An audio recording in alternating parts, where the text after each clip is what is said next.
এই বছৰত আমি মুম্বাইত নতুনকৈ আমি গেষ্ট হাউচ বনাবলৈ কাৰণে হাতত লৈছোঁ। আপোনালোকে শুনিছে আমাৰ সনখচ নদীৰ ওপৰত নতুনকৈ দলং বনাবৰ কাৰণে আমি হাতত লৈছোঁ। আপোনালোকে শুনিছে আমি বেকী নদীৰ ওপৰত নতুনকৈ দলং বনাবৰ কাৰণে হাতত লৈছোঁ। আৰু বাথৌ ধৰ্মীয় লোকসকলৰ কাৰণে সনখচ খেৰাইৰ নামত আমি এইবাৰৰ পৰা এই বছৰত আমি 10 কোটি ধাৰ্য কৰি পেলাই কামটো আৰম্ভ কৰিবৰ কাৰণে হাতত লৈছোঁ।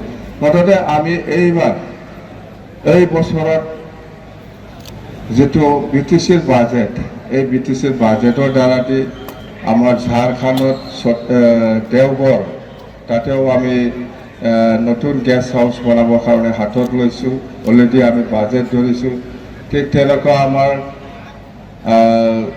অৰুণাচল বৰ্ডাৰ আমাৰ বিশ্বনাথ ডিষ্ট্ৰিক্টত ইণ্টাৰনেশ্যনেল এয়াৰপৰ্টৰ ওচৰত আমাৰ গহপুৰত নতুনকৈ গেষ্ট হাউচ কৰিবৰ কাৰণে আমি হাতত লৈছোঁ। গতিকে আমি এই বছৰত আমাৰ যিখিনি বাজেট, এই বাজেটৰ দ্বাৰা দি আমি বেছিকৈ ইনফ্ৰাষ্ট্ৰাকচাৰ, এডুকেশ্যন আৰু হেল্থ ছেক্টৰ আৰু এগ্ৰিকালচাৰ ছেক্টৰত আমি বেছি